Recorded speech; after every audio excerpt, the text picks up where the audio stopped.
কত লাকি না আমি রোজ বাড়ির থেকে এত সুন্দর সানসেট দেখি। কাজ করতে করতে ভাবছি যে আজকে ডিনারে কি বানানো যায়, সেই সময় এলো ফোন করে বলল সকাল থেকে অফিসে এত কাজের চাপ ছিল, কিচ্ছু খাওয়ার টাইম পায়নি, তাই আজকেও রুটি খাবে না, ভাত খাবে। আর যখন জিজ্ঞেস করলাম কি দিয়ে ভাত খাবে, বলল ভাত, ডাল আর ডিম ভাজা। জলদি জলদি বানিয়ে রাখতে বললো, কারণ এসেই নাকিও খেয়ে নেবে। আমিও সেই মতো কিচেনে চলে গেলাম। বাট কথায় আছে না, যেখানে বাঘের ভয় সেখানেই সন্ধে হয়। ফ্রিজটা যেই না খুললাম, দেখি এখানে হয়ে গেছে একটা কাণ্ড। ওপর থেকে কোল্ড ড্রিঙ্কস চুইয়ে চুইয়ে গোটা ফ্রিজটা কোল্ড ড্রিঙ্কসে ভর্তি হয়ে গেছে। দেখেই মাথাটা গরম হয়ে গেল।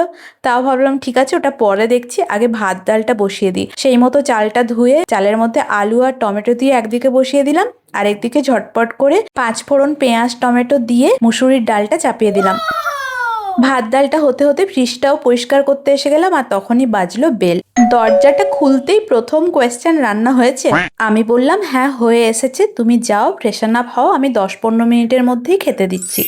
এখানে আমি লঙ্কা তেল আর কাঁচা পেঁয়াজ দিয়ে ভালো করে আলু ভাতেটা মেখে নিলাম, সাথে একটু টমেটো ভাতেও মেখে নিলাম। আর পেঁয়াজ কাঁচা লঙ্কা দিয়ে ডিমটা ভেজে তাড়াতাড়ি করে যখন খেতে ডাকছি, তখন বলছে আমার এখন 1 ঘন্টার মিটিং আছে। তাই আমি গিয়ে খাইয়ে দিলাম। ডাল ভাত কি আর ঠান্ডা করে খেতে ভালো লাগে বলুন?